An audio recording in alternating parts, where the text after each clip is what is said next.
The interrogation room in the prisoner of war camp near Brussels was sparse and cold. A single wooden table sat between two chairs, and the November rain of 1944 beat steadily against the blacked-out window. Across from the British intelligence officer sat General Major Kurt Meyer, formerly commander of the 12th SS Panzer Division Hitler Youth, now a prisoner captured during the fighting in the Scheldt.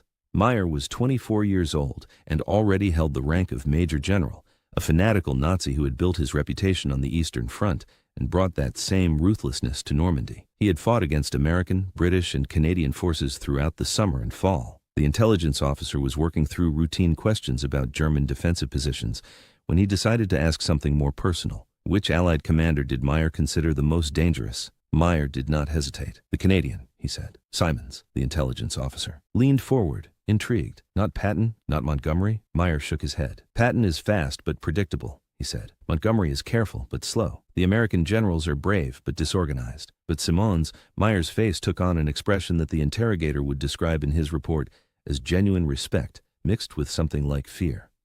Simons thinks like a German general. He understands combined arms at the operational level. He adapts faster than we can respond, and he does not care about casualties when he needs to break through. If all Allied commanders fought like Simons, this war would have ended months ago. The interrogation report made its way through intelligence channels and eventually reached Canadian military headquarters, where it was filed away with other captured documents. But Meyer's assessment was not unique. In the months after the war, as Allied intelligence officers systematically debriefed captured German generals, a pattern emerged. When asked about Allied commanders who had been particularly effective or dangerous, German officers consistently mentioned Guy Granville Simons. They spoke about him with a combination of professional admiration and genuine anxiety.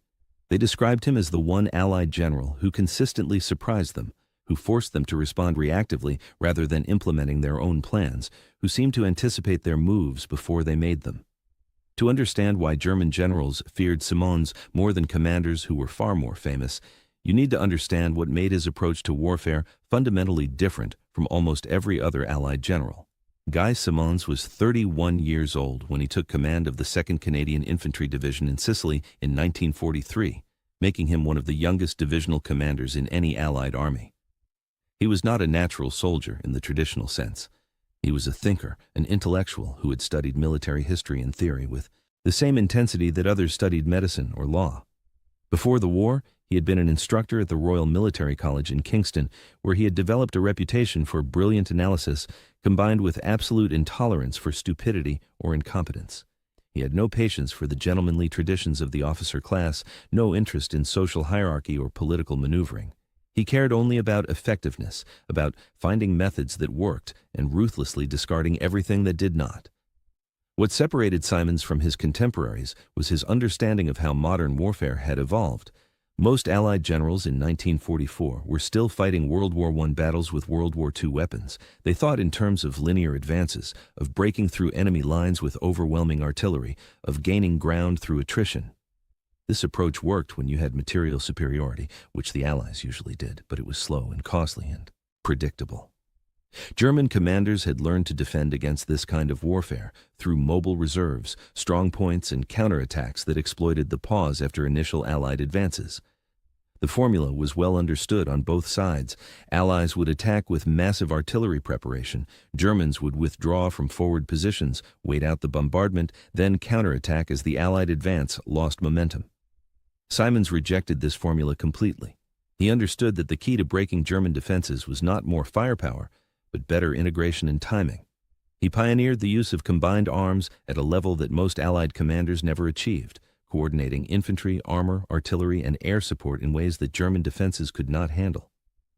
More importantly, he understood the psychological dimension of warfare in ways that seemed almost prescient. He knew that German commanders were trained to look for patterns, to identify the rhythm of Allied attacks, and position their reserves accordingly.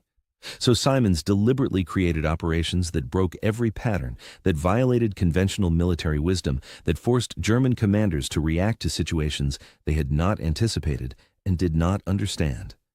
His first major innovation came during Operation Total Eyes in August 1944, the Canadian offensive designed to break through German lines south of Caen and open the road to Falaise.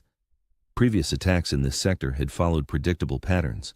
Heavy artillery bombardment at dawn, infantry advance behind creeping barrage, tanks moving up once infantry secured objectives. German defenders knew exactly what to expect and had built their defensive system around countering these tactics. Simons looked at this pattern and decided to do the opposite of everything conventional wisdom suggested. He would attack at night, not dawn. He would use tanks to lead the assault, not follow behind. He would convert self-propelled artillery into armored personnel carriers to keep infantry moving with the tanks. And he would use heavy bombers to blast corridors through German defenses rather than relying on conventional artillery. The plan was radical enough that senior British commanders tried to stop it. Tanks could not fight effectively at night, they argued. Infantry could not maintain cohesion in darkness. The whole thing would dissolve into chaos. But Simons had studied German defensive doctrine and understood something his critics did not. German anti-tank guns were positioned to cover approaches that would be used in daylight attacks. German artillery was pre-registered on traditional assembly areas. German reserves were positioned to respond to conventional assaults. A night attack using unconventional methods would bypass all of these prepared defenses before German commanders could reposition their forces. The chaos of a night battle would favor the attacker who knew where he was going over the defender who did not know where the attack was coming from. Simons got permission to proceed, and on the night of August 7, 1944, Operation Totalize began in a way that no German commander expected. 300 tanks and armored vehicles advanced through darkness, navigating by compass and following tracer fire from Bofors guns that marked the axis of advance. Heavy bombers struck German positions just ahead of the advancing columns, destroying strongpoints and severing communications. Infantry rode in the converted self-propelled guns, protected from artillery fire, moving at the speed of tanks rather than walking pace. The German defensive system, built to stop conventional daylight attacks, simply could not respond effectively. By dawn, Canadian forces had penetrated 6 miles into German defenses, farther than any previous attack in this sector had achieved. The German response revealed how thoroughly Simons had disrupted their planning. Radio intercepts captured frantic exchanges between German commanders trying to understand what was happening. Where were the Canadians going? How had they gotten so deep so quickly? Where should reserves be committed? The confusion was audible in the radio traffic. General Lieutenant Kurt Meyer, commanding the defending sector, would later describe that night as one of the most disorienting experiences of his military career. "We knew the Canadians were attacking," he said in his post-war interrogation, "but we could not figure out where or how until it was too late to stop them effectively. Every assumption we made about the attack proved wrong. Operation Totalize did not achieve all its objectives. German forces eventually stabilized the situation through desperate counterattacks, and the operation bogged down short of fillets. But the method had proven itself. Simons had demonstrated that innovative tactics and operational surprise could achieve breakthrough even against determined German defenders. More importantly, he had shown that he was willing to take risks that other commanders avoided, that he would try radical approaches if conventional methods were not working. German commanders noticed this. They began preparing for unconventional attacks when facing Canadian forces under Simons. They could not assume he would follow standard Allied procedures. This meant they had to spread their defenses more broadly, could not concentrate forces as effectively, had to maintain larger reserves to respond to unexpected threats. Simons had imposed a psychological tax on German planning simply by demonstrating his willingness to innovate. But Simons was not just tactically innovative, he was operationally ruthless in ways that made German generals deeply uncomfortable because they recognized the approach as similar to their own. Most Allied commanders were cautious about casualties, particularly British and Canadian commanders whose nations had smaller manpower reserves and strong public sensitivity to losses. This caution led to methodical, deliberate operations that prioritized soldier safety over speed. Simons rejected this approach when the operational situation demanded it. He understood that in certain contexts, accepting heavy casualties to achieve rapid breakthrough would save lives overall by ending the campaign faster. He was willing to spend soldiers' lives when the strategic calculus made sense, and he made these decisions without the emotional anguish that paralyzed other commanders. This ruthlessness was on full display during the Scheldt campaign in October and November 1944. The Allies desperately needed to open the port of Antwerp to solve their logistics crisis, but doing so required clearing German forces from the Scheldt estuary, a nightmare of flooded polders, fortified positions, and determined defenders.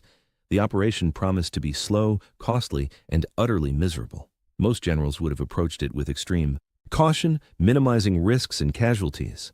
Simons approached it as a problem to be solved as quickly as possible, regardless of cost. He identified the key German positions, calculated what forces and firepower would be needed to overwhelm them, and then executed a series of devastating assaults that crushed German defenses through sheer concentrated violence. The casualty rates in the Scheldt were horrific by Canadian standards. The 2nd and 3rd Canadian divisions suffered over 6,000 casualties in 5 weeks of fighting.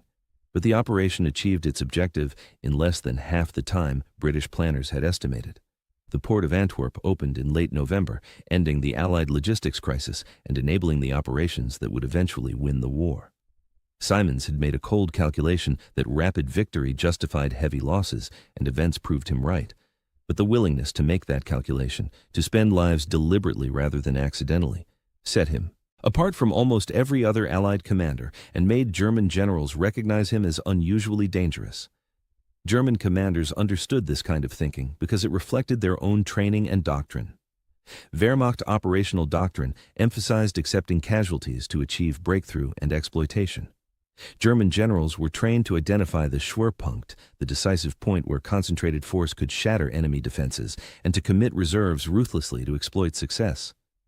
They expected this approach from other German commanders, but rarely encountered it among Allied generals, who tended to be more cautious and methodical. Simons was the exception. He thought in terms of operational art, of creating conditions for breakthrough and then exploiting them rapidly before the enemy could recover. This made him predictable to German commanders in one sense. They understood his operational logic, but it also made him extremely dangerous because he had resources and firepower that German commanders in 1944 could only dream about. The combination of tactical innovation and operational ruthlessness created a commander who forced German generals to fight on terms they found deeply uncomfortable. They could not predict his methods because he kept innovating. They could not rely on his caution because he had none when the situation demanded action. They could not count on him making the kinds of mistakes that other Allied commanders regularly made, like pausing to consolidate after initial success or refusing to exploit gaps in German defenses because doing so violated the plan. Simons was flexible enough to change plans mid-battle when he saw opportunities, aggressive enough to push beyond original objectives when success materialized, and ruthless enough to accept losses that would have caused other commanders to halt operations. Oberst Hans von Luck, a regimental commander in the 21st Panzer Division who fought against Canadian forces throughout the Normandy campaign, described Simons in his post-war memoirs as the one Allied commander we could not afford to make mistakes against. Von Luck wrote that German forces could sometimes recover from errors against American or British commanders because those commanders would pause or consolidate, giving Germans time to re-establish defensive positions. But Simons never gave them time. If we made an error, if we left a gap or positioned reserves poorly, Simons would exploit it immediately and ruthlessly. He fought at a tempo we could not match with the forces available to us. This operational tempo was another distinctive feature of Simons's command style. Most Allied operations followed a predictable rhythm: attack, consolidate, resupply, attack again. This rhythm allowed German defenders to recover between assaults, to bring up reserves, to repair defenses. Simons rejected this rhythm when circumstances allowed continuous operations. During the E-Char advance through the Rhineland in February and March 1945, his forces maintained constant pressure on defending German units, attacking day and night in rotation, never allowing defenders to rest or reorganize. German commanders called this approach Kaltreiben, cold pursuit, and they hated it because it denied them the ability to implement their defensive doctrine effectively. The psychological impact on German soldiers facing Simons's forces was significant. Soldiers who had fought against multiple Allied commanders reported that facing Canadians under Simons felt different, more relentless, less predictable. A captured German officer from the 84th Infantry Division, interviewed after being taken prisoner during the Rhineland offensive, told his interrogators that fighting the Canadians was harder than fighting Americans or British because you never knew what they would do next. The Americans attacked the same way every time. The British were very careful and slow. But the Canadians under General Simons, you could not predict them. They might attack at night. They might use new tactics. They might hit you where you thought you were safe. It was exhausting mentally, always waiting for something unexpected. This mental exhaustion was exactly what Simons aimed to create. He understood that morale and cohesion were as important as firepower in determining combat effectiveness. German forces in 1944 were generally well-trained and motivated, but they were also increasingly outnumbered and undersupplied. If they could be kept off balance, denied rest, forced to respond reactively rather than implementing their own plans, their effectiveness would degrade rapidly. Simons designed his operations to maximize this psychological pressure, using tactics and timing that prevented German commanders from ever feeling they had control of the situation. But Simons was not popular among his own troops. His ruthlessness and his willingness to accept casualties created resentment among soldiers who felt they were being spent recklessly. His cold personality and his intolerance for failure made him a difficult commander to serve under. He did not inspire affection or loyalty the way some commanders did. He inspired respect and fear in roughly equal measure. Soldiers who served under him knew he was brilliant and effective, but they also knew he would sacrifice them without hesitation if the operational situation required it. This created a complex relationship between Simons and his troops. They trusted his tactical competence, but not his care for their welfare. The contrast with other Canadian commanders was stark. General Harry Crerar, who commanded the 1st Canadian Army, was cautious and political, concerned about casualties and public opinion. General Chris Vokes, who commanded various divisions, was aggressive but conventional in his methods. Simons was neither cautious nor conventional. He was a cold calculator who designed operations based on mathematical assessment of force ratios, terrain advantages, and operational objectives. Human factors entered his calculations only as variables affecting combat power, not as moral considerations that might limit operational choices. This approach was extraordinarily effective militarily, but deeply troubling ethically and emotionally. German generals recognized this coldness, and it made Simons particularly frightening to them. They were accustomed to fighting against commanders who let emotion affect their decisions, who would halt operations after heavy casualties even when continuing would be operationally sound, who would avoid risks because of fear of failure. Simons never seemed to let emotion interfere with operational logic. If an attack needed to be made, he made it regardless of cost. If a position needed to be held, he held it regardless of casualties. If an opportunity emerged, he exploited it regardless of risk. This machine-like consistency meant that German commanders could never count on human weakness or emotion, causing Simons to make poor decisions. He would always do what the operational situation demanded, which made him extraordinarily difficult to fight against. The Battle of the Hochwald Forest, in February and March 1945, demonstrated all of Simons's characteristics operating at once. The Hochwald was a dense forest covering the approaches to the Rhine, defended by crack German paratroops who had built elaborate defensive positions. Conventional doctrine suggested bypassing such strong defenses or reducing them slowly through artillery and airstrikes. Simons decided to assault directly, calculating that rapid penetration would shatter German defensive plans and open the route to the Rhine before reserves could be positioned. The assault was brutal. Canadian infantry fought through the forest in close combat against dug-in defenders. Casualties were heavy, but within 72 hours, Canadian forces had broken through the Hochwald and were advancing toward the Rhine, forcing German commanders to abandon carefully prepared defensive plans and retreat hastily to avoid encirclement.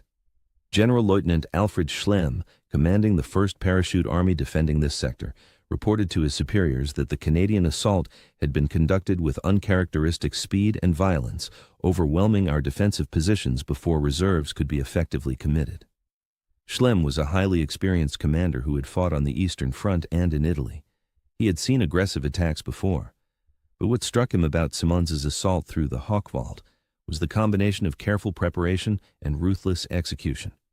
The Canadians had obviously studied our positions and identified our weaknesses, Schlemm wrote in his report.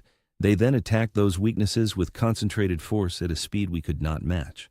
General Simons clearly understands operational art at the highest level. This recognition from enemy commanders that Simons operated at an unusually high level of operational competence was the ultimate validation of his methods, even if those methods came at terrible human cost. German generals were trained in military academies that emphasized operational art, the level of warfare between tactics and strategy. They studied historical campaigns and theoretical models. They understood concepts like Schwerpunkt and Auftragstaktik that most Allied commanders barely knew existed. When German generals recognized that Simons understood and applied these same concepts, they recognized him as a peer in professional competence. This was almost unique among Allied commanders. Patton was respected for his boldness, but not for his operational sophistication. Montgomery was respected for his thoroughness, but not for his flexibility. Eisenhower was respected as an organizer, but not as a field commander. Simons was respected as a complete operational commander who could plan brilliantly, adapt quickly, and execute ruthlessly. The fear German generals felt toward Simons was not fear of his personality or reputation, but fear of his competence. They feared him the way you fear a chess grandmaster when you are merely a skilled player. You know that he sees the board more clearly than you do, that he anticipates your moves before you make them, that he will exploit your mistakes before you realize you have made them. This professional fear was in some ways more profound than the fear inspired by commanders who were simply aggressive or well-resourced. You could defend against aggression through caution and positioning. You could survive superior resources through mobile defense and tactical skill, but defending against superior operational thinking required matching that thinking. And most German commanders in 1944 did not have the resources or freedom of action to implement the kind of flexible, mobile defense that might have countered Simons effectively.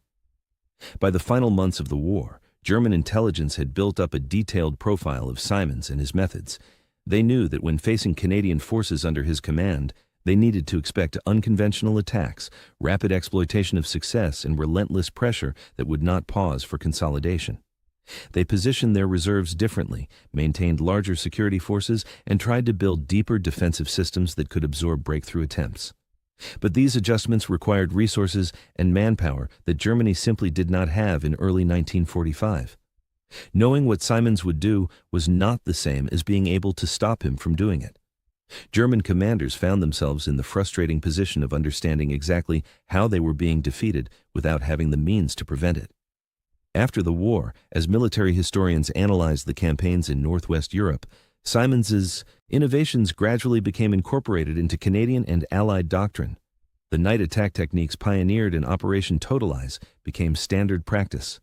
The use of armored personnel carriers to keep infantry mobile with tanks became foundational to mechanized warfare.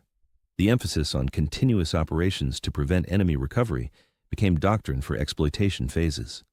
But during the war itself, these methods were uniquely associated with Simons, and German commanders facing Canadian forces under his command knew they were facing an unusually dangerous opponent.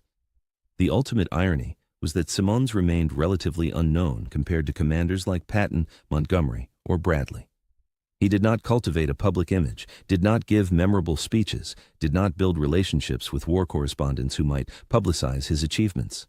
He was a professional soldier focused entirely on operational effectiveness, with no interest in fame or recognition. This meant that, while German generals feared him and respected his competence, the wider public never learned who he was or what he had accomplished. His innovations were attributed to Montgomery, who commanded the army group Simons served under. His victories were celebrated as Canadian or British successes without specific attribution to his leadership. But in the small community of professional military officers who studied campaigns and analyzed battles, Simons's reputation grew steadily after the war. Military historians recognized his innovations. Staff colleges studied his operations as examples of operational art.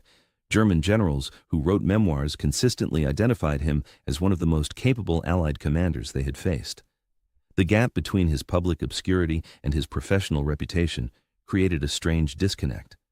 The general public had never heard of Guy Simons, while military professionals considered him one of the finest operational commanders of the war. This disconnect reveals something important about military competence versus military fame. Fame comes from victories, personality, dramatic moments that capture public imagination. Competence comes from systematic application of sound principles, from innovation that works, from achieving objectives efficiently.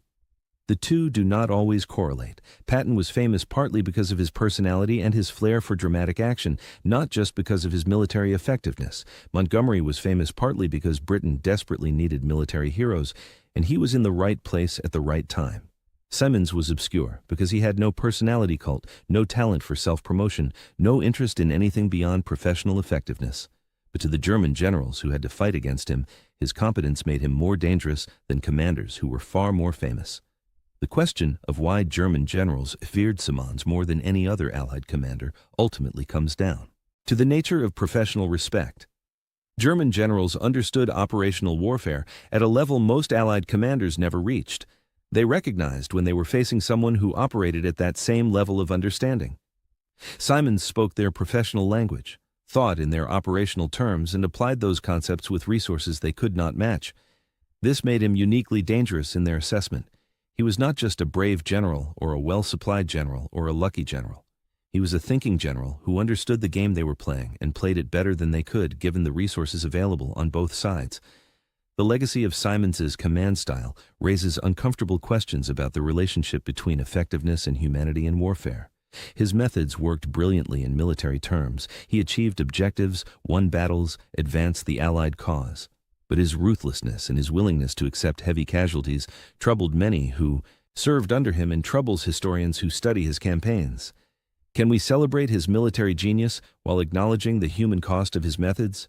Should commanders be judged solely on effectiveness, or do moral considerations about how they treat the lives of their soldiers also matter?